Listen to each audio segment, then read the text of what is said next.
can hear it. Good evening, everyone. I call this meeting of the Village of Weberville Council to order at 6 p.m. Jessica, roll call, please. McEwen, Yes. Schoenborg, here, Stanfield, Here, Walter, absent, Shelby, absent. do we have a quorum? Quorum. Please stand and join me in the pledge of allegiance. I pledge allegiance to the flag of the United States of America and to the republic for which it stands, one nation, under God, indivisible, with liberty and justice for all.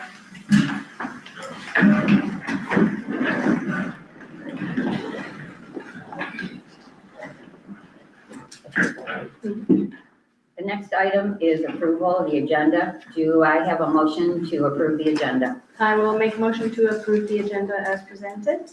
I'll second. All in favor? Aye. Aye. All opposed?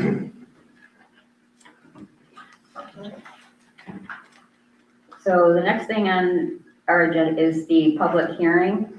We're going to open the public hearing for civil infractions at 6:02 p.m. I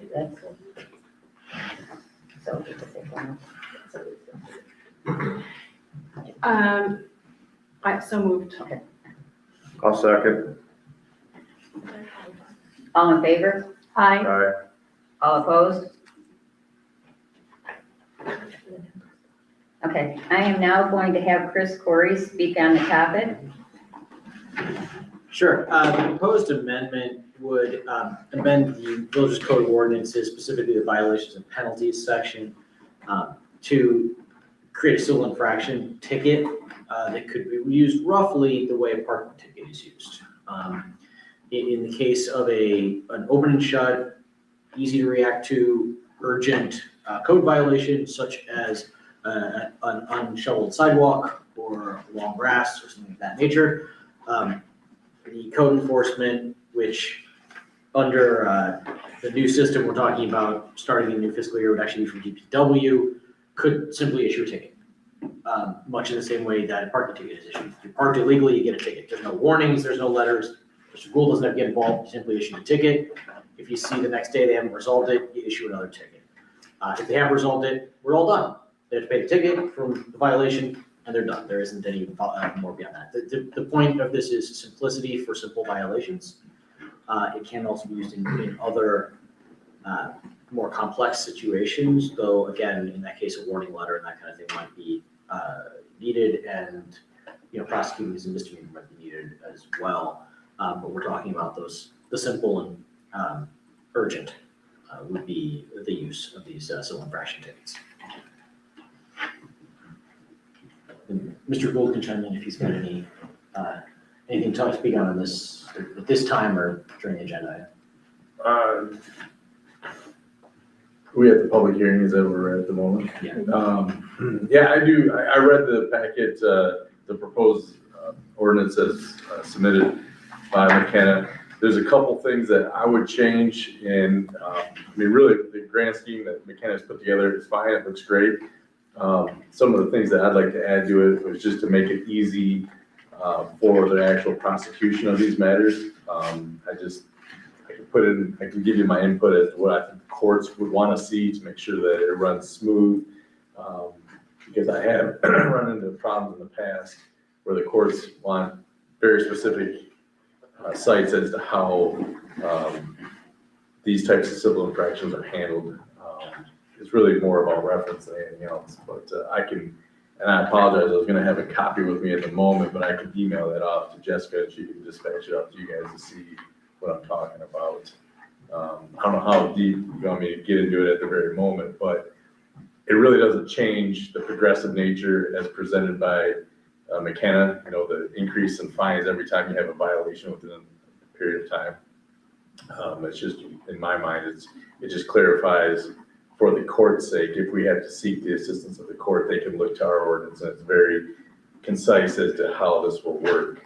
So I'll send that out to Jessica right now. Okay. Thank you. Does anyone from the public have any questions? Okay. There are no Yes, I public, do. I have one question. okay. Who's going to be issuing these citations? It would be our DPW. Is DPW qualified to do that? I believe that they will be prior to even taking this on. When Sam and he did talk to the rest of the council, it was brought up in a meeting that they would be trained on how to do that. But you are very welcome to, ever want any more information, you are always welcome to reach out to Sam and ask. Okay, hearing no other comments, I will now recommend that we close the public hearing at 6:06 PM. So moved. Second. At this time, I am not going to make any comments. If Sam has any, I'm sure he will, reach out to anyone else or any comments on Facebook. All in favor? Aye. Aye. All opposed? Then, yeah, 'cause consent agenda. The next item is the consent agenda. I'm sorry, public comment. Do we have any other public comments? Okay. Hearing no public comments, we will move on to the consent agenda, which includes the meeting minutes from February 23rd, 2026, accounts payable, investment report, revenue and expenditure report, balance sheet. Do I have a motion to approve the consent agenda? I A will. motion to approve. Second. Any questions? Any questions about the consent agenda from the council? No. All in favor? Oh, I'm sorry. Roll call, Jess, please. McEwen, Yes. Schnellboard, yes. Stanfield, Yes. Walter and Schulte, absent. All in favor? Aye. Aye. All opposed? Next, we will move on to the reports. First up is the police report, please. I'll get the boring stuff out of the way first. So some stats here. Patrol time, 84.8 hours. Patrol time, total complaint time. So time for answering calls, 25.9 hours. Calls for service, you had 3481 self-initiated calls, equaling 115. Property checked 101 over the month, and then 29 school-related, so like school checks or crossing guard. The month started up the bang and then it slowed down. So the first week of it, all I got for significant calls, on 2/3/26 at approximately 12:12, Deputy Bandy, Deputy Allen, and Deputy Hewitt responded to the 2000 block of the North Kramer Road in the village of Weberville for a troublesome subject. The reporting party advising county dispatch that the accused was her ex-husband who called the reporting party making threats to kill the entire family and was going to show up at her residence. As the reporting party was getting ready for bed, she noticed someone walking past her front window. She was able to advise dispatch the subject was knocking on the front door. S1 was, when I say S1, I mean the suspect was located walking northbound on Graver Road, who then physically resisted deputies. S1 was arrested, transported to ICJ, and was also cited for littering as he threw an empty alcohol bottle as he was being arrested on Deputy Bandy into the ditch. The warrant was authorized by the Ingham County Prosecutor's Office and was sworn to by the 55th.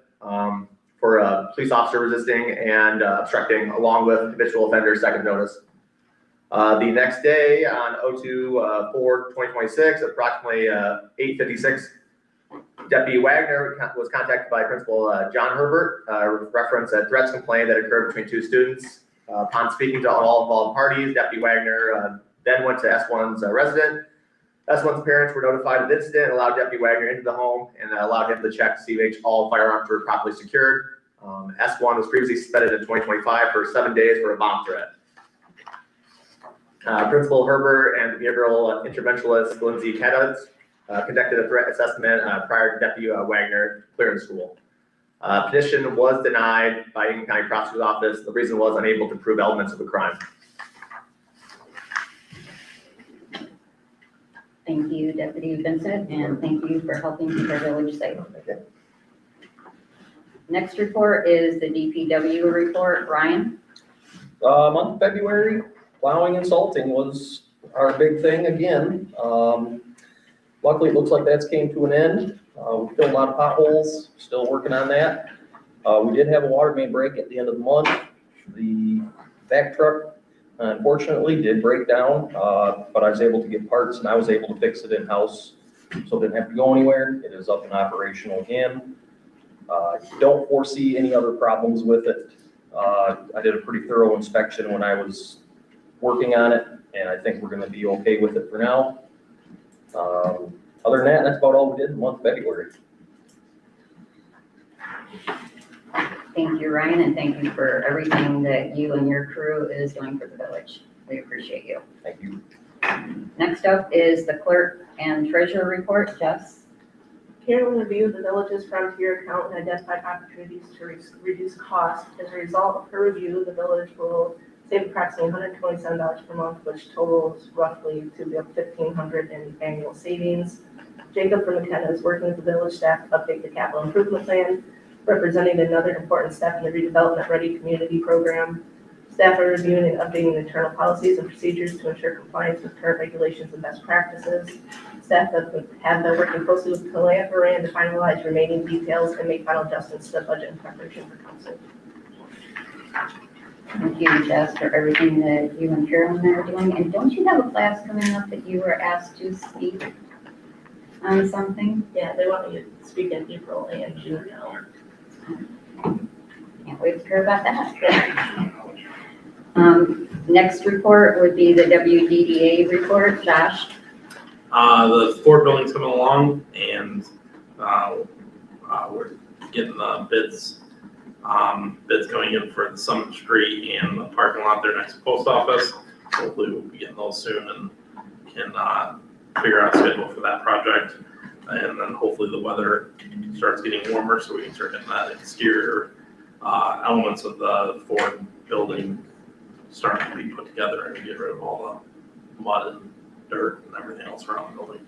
But that's about it. I think everybody is anxiously awaiting to get eyeballs on the inside of the Ford building. Oh, yeah. I know, I can't wait to see it. Thank you, and thank you for everything that you do for the village as well. The next report is the building and zoning report, and Jim is not here, but as always, he has included his report for us to look at. Which takes us to the NISA report, and Sandra will give that.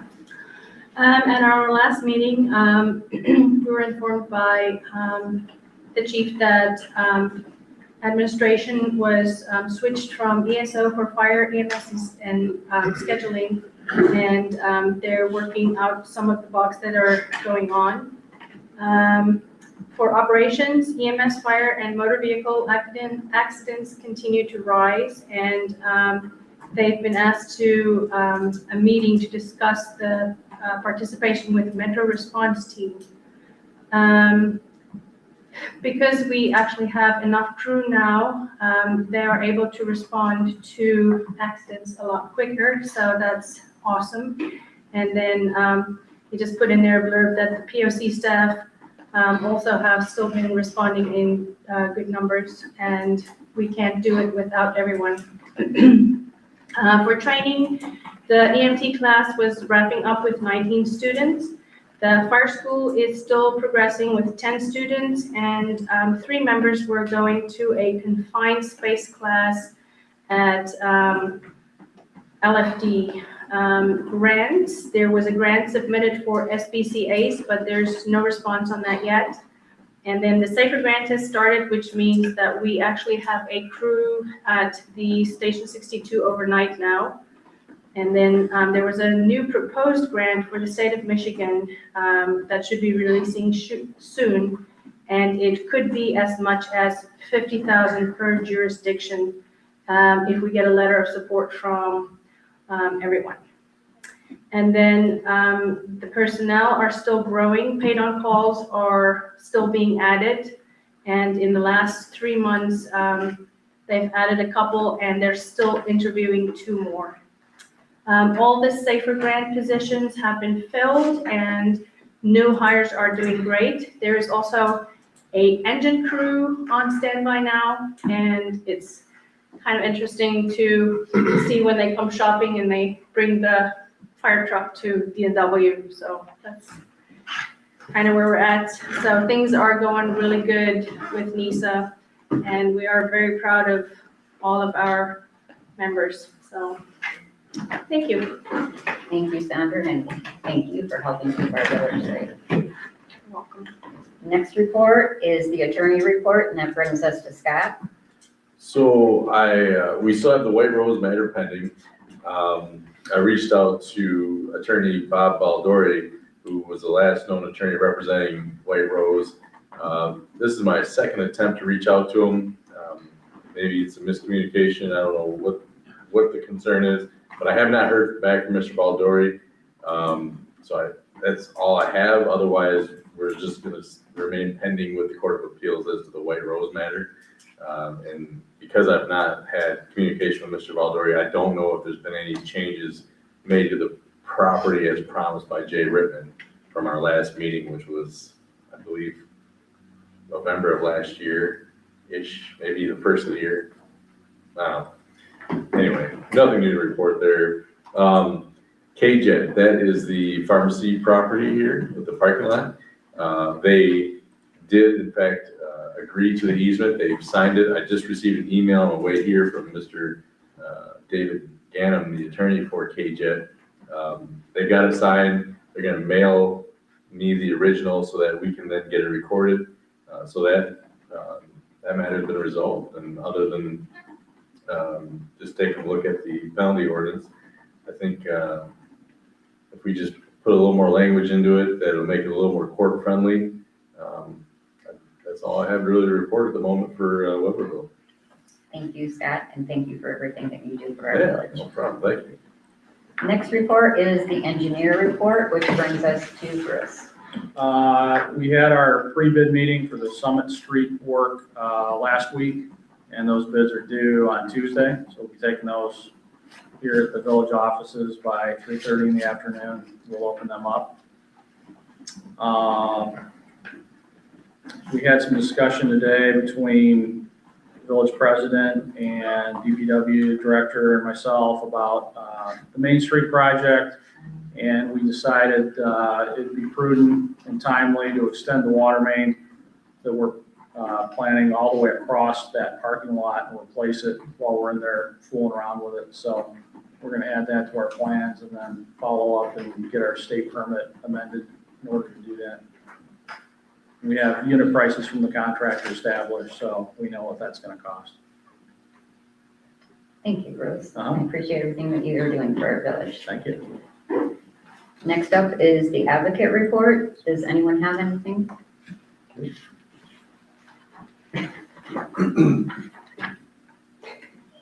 No? No. Okay. I'm good. She double checked you. I know, I'm a little worried. Smile on your face. A little concerned. We're gonna move on to new business, and the first item under new business is the budget review. Y'all have received the proposed budget for review, and at this time, I am going to ask if council members have any questions or would like to have discussion this evening. I don't. I'm all set at this time. Okay, if there are no questions, then please take the time to review the budget. If you do have any questions after you take it home and have reviewed it, please reach out to either Sam or Jessica so they can be addressed before our next meeting. The next item under new business is civil infractions.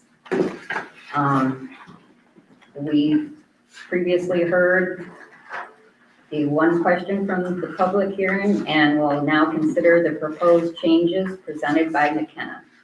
Is there any discussion from council? I've got a couple questions about it. So as far as the fines, are those gonna be a step fine, first offense, second offense, That's correct. third offense? And then our DPW is gonna be trained on the proper way to handle this? Yes, and then at that time, we will make a more clear definition of the types of infractions the DPW will be enforcing this way, as opposed to the ones where McKenna will remain involved because they involve more complex zoning or blight enforcement. So as far as, let's say there's a car parked on the street overnight. Ryan comes in at 6:30, is that a Safe number. okay, Ryan comes in at 6:30. How is he gonna know that that vehicle was parked there from 8 o'clock until 6:30 in the morning? How are we gonna assume and handle that? Well, overnight park is an interesting question, because without the ability to truck tires, that's been a major issue in a lot of communities. But we have an ordinance in place for it. We do. And it may be that it's, if the car was seen the night before and the morning after, it is assumed to be parked overnight. We do have some communities that have actually adopted that type of language into their ordinance when it comes to anything that has a time, whether it's parking or something else. That literally says, if we see you at this time, and we see you at this time, we assume you're parked overnight. If you drove around the block, we don't care, we saw you at this time and that time, we assume you're parked overnight. That's not in your ordinance right now, however. So I think that overnight parking might be one as we flesh out how this system will work once this is in your ordinance and once this task has been delegated to DPW. That we don't deputize to that, or we do some other way, maybe the sheriff's office, someone wild, I don't know. But that may be one that is not included because it is not I see it, I can tell it's a violation, and here's the ticket.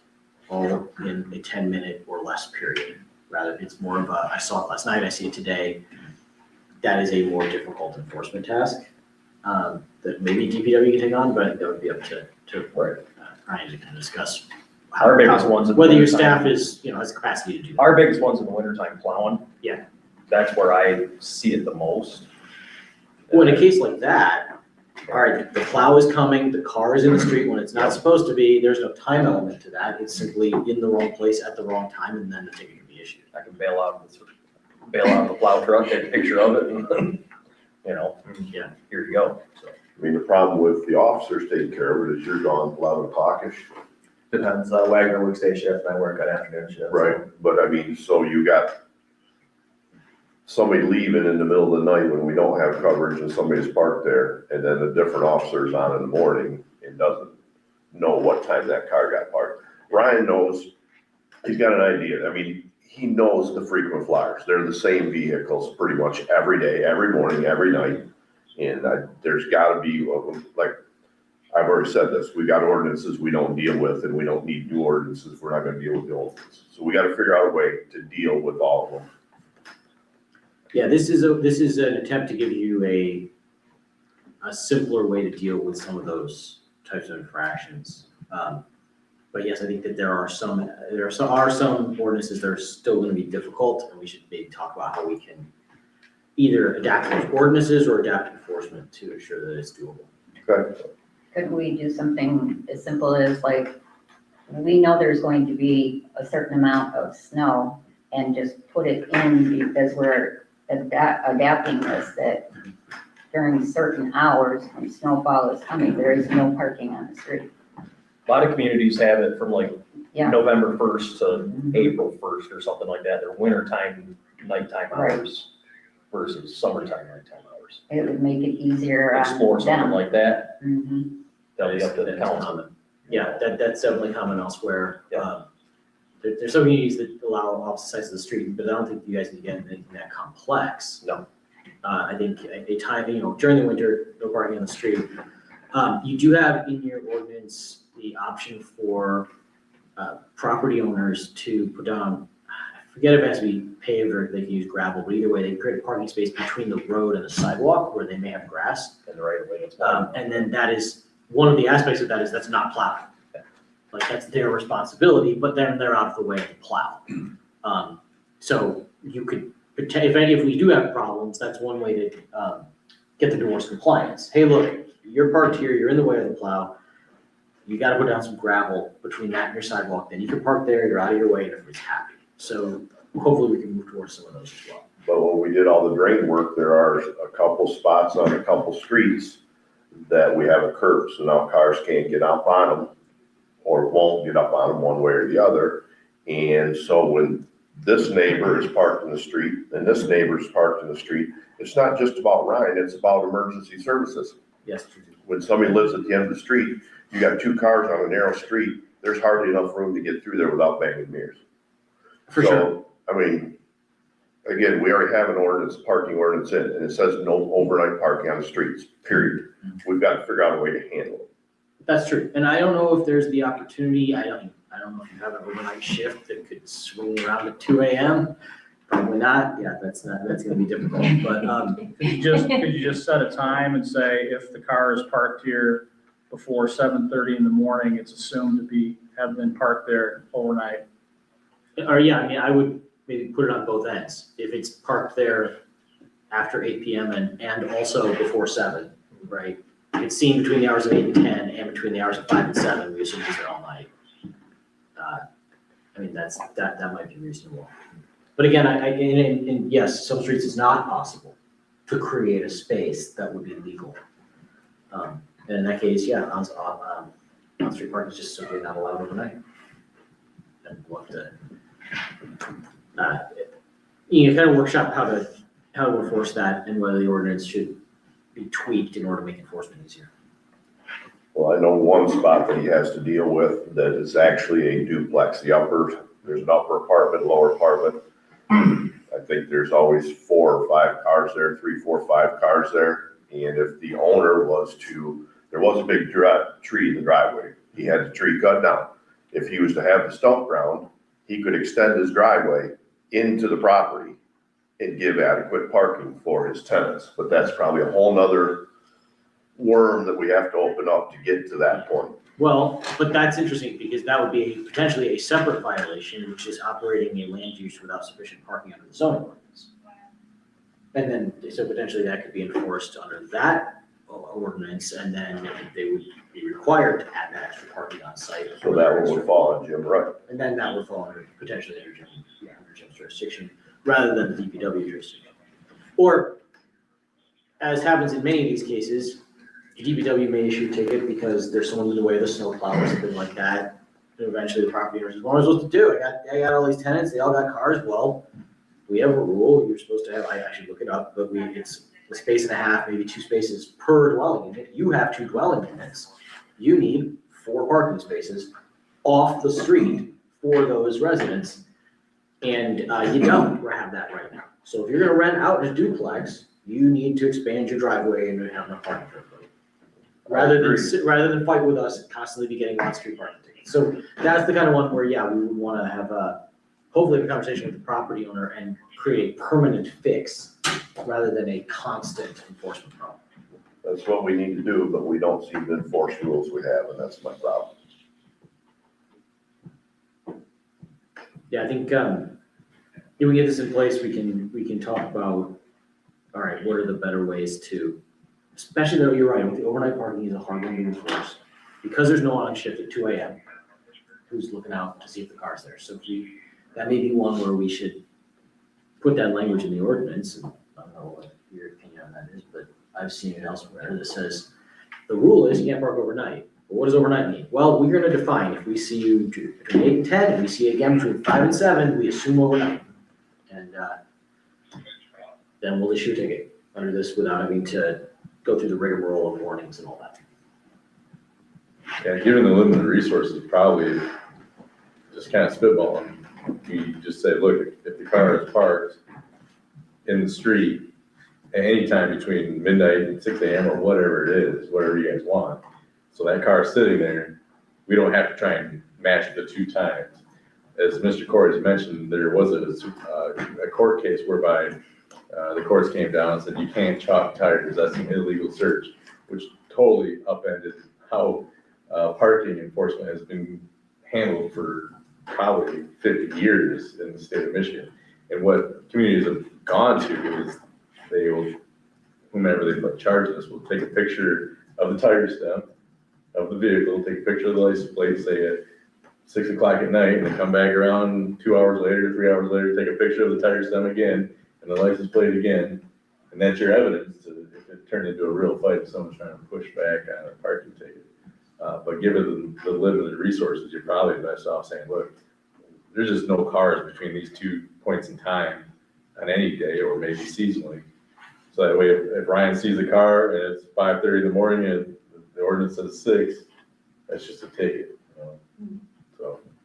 That's gonna be my suggestion too, is making between like 12 and 6 a.m. and less cars running, you know. So Scott, you'll take their proposed language, look it over and bring it back to us, I would assume? Yeah. That way we're not rushing into something? Yeah, so I think what is on the table at the moment is just to create the structure to the progressive penalties. Yep. Once that's probably in place, then we start fine tuning, some of these ordinances or the ones that we have. Make sure that maybe amend the ordinances to are actually real world applicable, like with the resources we have, let's just make them work. Yep.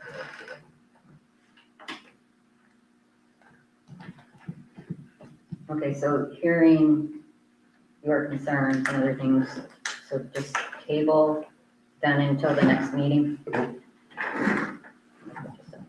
Okay. So we will make the revisions, for Attorney Gould, and, we'll bring the parking ordinance next meeting as well for discussion of that. Obviously, that's not gonna be folded in as the same, unless you want it to be, you wouldn't be able to do that next meeting. But to bring that for context so that it can be discussed. Thank you. So moving on, we are now going to open the floor for a second public comment period at 6:32 PM. Oh, do you want to vote? No. So thank you. Any further public comment? Hearing none, we will close second. Oh, I apologize. I Yes, just got a Josh. couple from Facebook. Yes, User Doc Norton said, are the cameras up and going downtown? If so, they could verify overnight parking. Tracy Rose said, can we also address the lack of space to park on North Summit Street? We do not have enough room to drive with cars parked on the street. Year round, I am saying not just in the winter. we can And send that is out. one of our tight areas because it is curved and it's very tight in there. Like she said, all year round, it is very tight, so. And you can, I mean, I've seen communities where there'll be certain enforcement in certain areas. I mean, you could just say no parking on a given street, given the size of it, so. Okay. We can manage it, micromanage some of this too, so. We will pass those along to Sam, and then we can discuss that at our next meeting as well. Thank you, Josh. Hearing no further public comments, we will close at 6:34 PM. I am not going to address any comments for our president. We will now move to council comments. Any comments at all from council? None? Then I will make motion to adjourn at 6:34 PM. I second. All in favor? Aye. Aye. All opposed? We're down to the 3:15. Great. Thank you, everyone, for coming.